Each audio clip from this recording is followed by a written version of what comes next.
Église catholique et processus démocratique au Cameroun, c'est le titre de l'ouvrage présenté au public le 1er décembre 2016 à l'université de Douala par le sociologue Bertrand Malgoua Ndogmo, auteur du livre. Au cours de cette cérémonie présidée par le doyen de la faculté des lettres et sciences humaines, le professeur Samuel Efouambozo, représentant directeur de l'université de Douala empêché et par ailleurs modérateur, du représentant du cardinal Christian Toumi et du préfacier Mathias Eric Ounangini, il s'est agi pour l'écrivain de restituer la quintessence de son œuvre scientifique qui se consacre à l'étude de la dynamique de l'action politique dans les archidiocèses de Douala et de Yaoundé entre 1990 et 2010. Un exercice qui révèle le caractère contrasté des positionnements politiques des archevêques de ces deux sites d'observation. Nous avons essayé d'évaluer cette implication ces 20 dernières années et de rendre compte d'un fait principal qui est la participation mitigée, divergente des acteurs catholiques que nous essayons d'expliquer par les facteurs sociopolitiques des milieux dans lesquels ils s'investissent, mais aussi par leur appartenance d'ordre ethnique et des logiques sociales et individuelles des acteurs dans ce processus démocratique.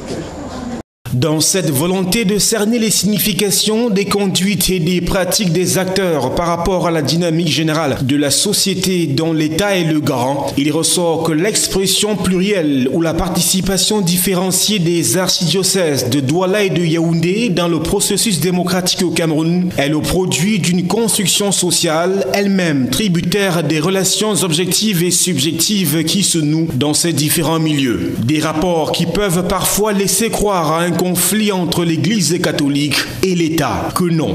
Il n'y a pas en soi un conflit entre l'État camerounais et l'Église catholique qui ne fonctionne pas dans le cadre des mêmes sphères. L'État renvoie à ce qu'on appelle le pouvoir temporel, le pouvoir matériel, et l'Église intervient plutôt pour ce qui a trait au pouvoir spirituel et moral. Cela dit, il s'agit quand même de deux sphères de pouvoir qui de temps en temps peuvent interagir, surtout parce que l'Église catholique, en tant qu'institution et communauté, a une grande influence sociale au Cameroun. Au-delà de toute considération, l'ouvrage intitulé « Église catholique et processus démocratique au Cameroun » de l'auteur Bertrand Malgoua Ndogmo, doctorant en sociologie à l'université de Douala, vient déblayer le chemin pour une analyse plus approfondie et plus globalisante de la participation politique de l'Église catholique au Cameroun.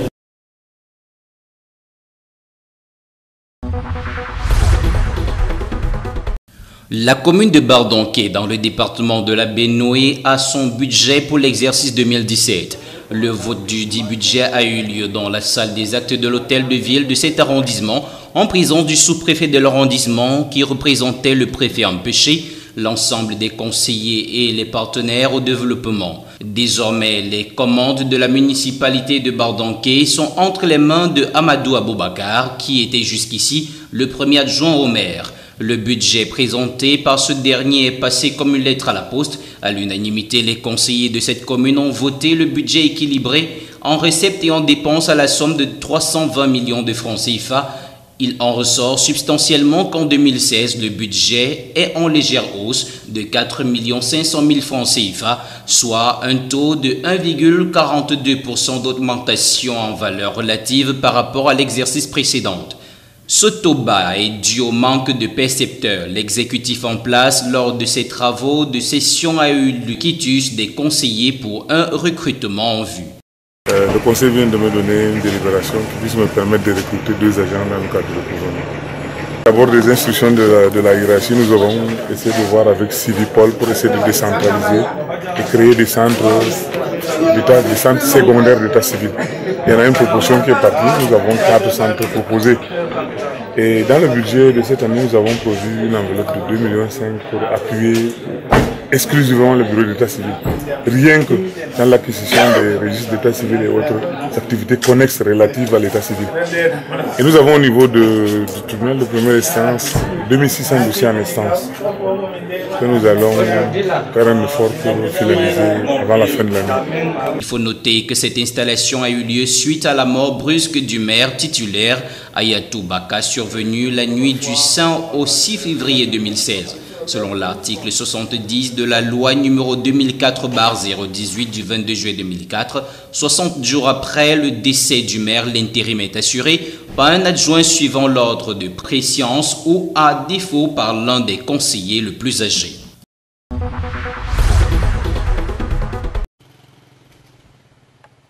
C'est la salle des actes de la commune de Gonk, dans le département de la Benoué, qui a accueilli le 15 novembre 2016 les travaux de la session ordinaire consacrée à l'examen et au vote du budget pour l'exercice 2017. En procédant par les lectures des procès-verbaux des derniers conseils consacrés au vote du budget et les rapports des différentes commissions, les 35 conseillers de la commune de Gonk ont levé les quiproquos qui existent entre eux et débattu sur tout ce qui peut contribuer au développement de l'arrondissement, les voies et moyens pour accroître encore plus les recettes et l'amélioration des cadres de vie des populations. Après de longues discussions, le budget de la commune de Gonk pour l'année 2017 a été adopté à l'unanimité. Un budget qui se chiffre en recettes et dépenses à la somme de 671 860 836 francs CFA. On a noté une augmentation de 20 330 600 francs CFA en valeur absolue et 3,2% en valeur relative par rapport à l'exercice précédent. Cette faible amélioration des recettes est due au contexte économique et financier difficile, mais aussi par la prise en compte de subventions issues des reliquats avec le PNDP. Pour ce débat un peu houleux, l'exécutif de la commune de Gonk s'estime heureux d'avoir été à la hauteur. Je voudrais vous dire que moi je suis un homme heureux. Heureux pourquoi? Parce que le budget a toujours été approuvé, a été voté à 100%. Vous voyez, tout ce qui nous divise, on le met à côté quand il faut se réunir autour de l'essentiel. Je vous ai toujours dit que ce qui nous unit est beaucoup plus grand que ce qui nous divise. Donc moi je suis un homme heureux à la sortie, à l'issue de ce conseil. Et je vous prends à témoin, je n'ai esquivé aucune question. J'ai répondu à toutes les questions, même les plus insensées. Pour les manquements, avec le conseil du préfet de la Benoué, Mamoudou Aman, qui assistait aux travaux de cette session ordinaire, selon le maire, un système a été mis sur pied pour contrer toute attaque et par ailleurs renflouer les caisses de la commune de Gonk. La délégation régionale de la promotion de la femme et de la famille pour le littoral a servi de cadre le 19 novembre 2016 à la causerie éducative organisée par le docteur Guy Parfait Songué sous le thème « Sexualité, amour et paix ». Objectif : instruire le public sur les conséquences liées à la sexualité mal bâtie. En effet, la sexualité, d'après le docteur Guy Parfait Songué, se définit comme étant l'ensemble des attitudes acquises caractérisant un genre masculin ou féminin. Ainsi donc, on peut parler de la constitution des identités des individus dont la fondation est posée dès le bas âge dans la cellule familiale. Mais dans ce processus, triste est le constat des dérives comportementales chez plusieurs individus fabriquées par l'imbécilité des familles monoparentales ou polygamiques.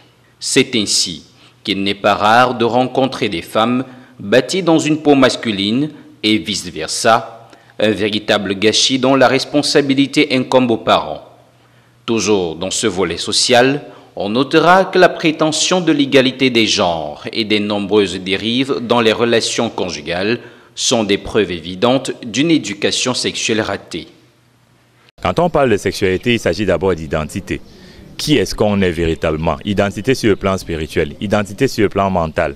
Au niveau des représentations qu'on se fait de l'appartenance à un genre, quelle perception est-ce qu'on en a? Comment est-ce qu'on le vit déjà sur le plan familial? Comment on le vit sur le plan social? Et comment est-ce que ces éléments d'identité, d'interaction, d'interrelation entre les individus par rapport à leur appartenance à un genre construit leur épanouissement ou bien construit leurs échecs? Sorti du volet social, le docteur Guy Parfait Songué évoquera également un volet spirituel dans lequel il parlera des échanges énergétiques lors d'un rapport sexuel. Dans plusieurs cas, ces transferts énergétiques invisibles produisent des conséquences fâcheuses chez certains individus adeptes du désordre sexuel. En fait, la sexualité impacte sur tous les compartiments de la vie. La perception qu'on a de sa sexualité impacte sur la vie conjugale, impacte sur la vie familiale, impacte sur les activités sociales, impacte sur le plan professionnel, impacte même sur les dimensions financières de la vie d'un individu. La manière dont les uns et les autres vivent leur sexualité est prioritairement désordonnée.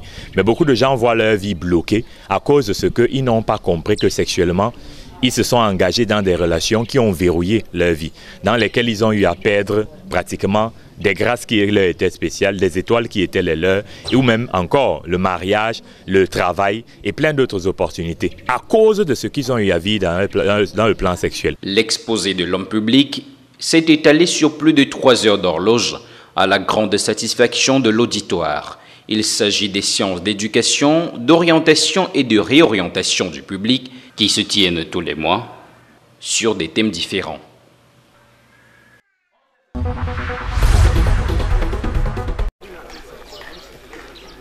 Les autorités administratives du département du Vouri, notamment le préfet, le délégué du gouvernement auprès de la communauté urbaine de Douala, le maire de Douala 5e, entre autres, ont fait le tour de la ville de Douala ce 30 novembre 2016, dans le cadre du 2e sommet de la plateforme de lutte contre le désordre urbain.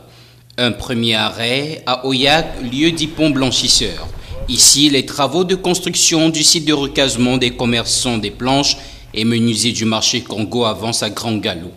Il y a les menuisiers du marché Congo et accessoirement les commerçants qui sont au carrefour d'Alip.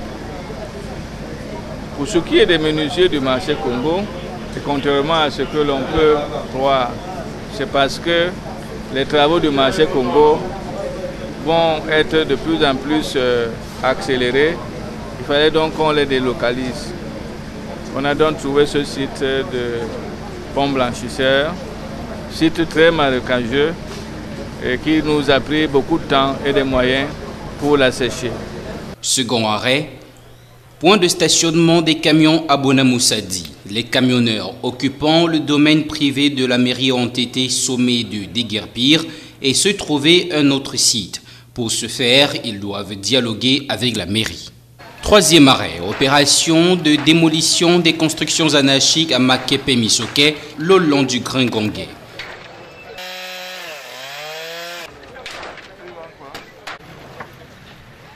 Quant aux commerçants occupant les emprises publiques sur l'axe Makepe-Misoke-Bonamoussadi, ils ont été sommés de libérer les lieux. La tournée terminée, une réunion bilan de la plateforme de lutte contre le désordre urbain a eu lieu dans les locaux de la préfecture du Vouri.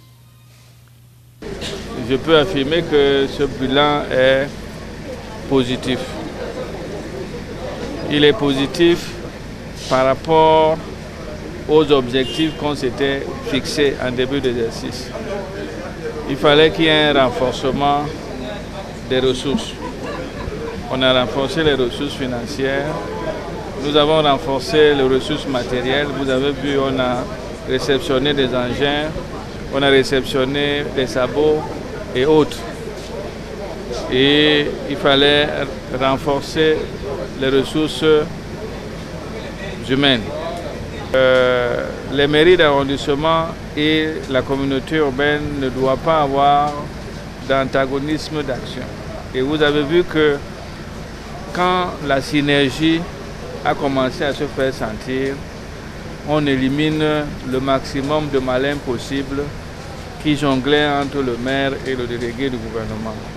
Cette activité, qui est la dernière pour l'année 2016, entre également dans le cadre de l'assainissement de la ville à l'occasion de la Coupe africaine des nations de football féminin qui a lieu actuellement dans les villes de Yaoundé et Limbé, avec Douala comme ville transit. Il faut rappeler que quant à la lutte contre les désordres urbains, le préfet du département du Vouri, en sa qualité de président de la plateforme, interpelle l'implication de tous les citoyens devant dénoncer des actes de vandalisme aux autorités compétentes.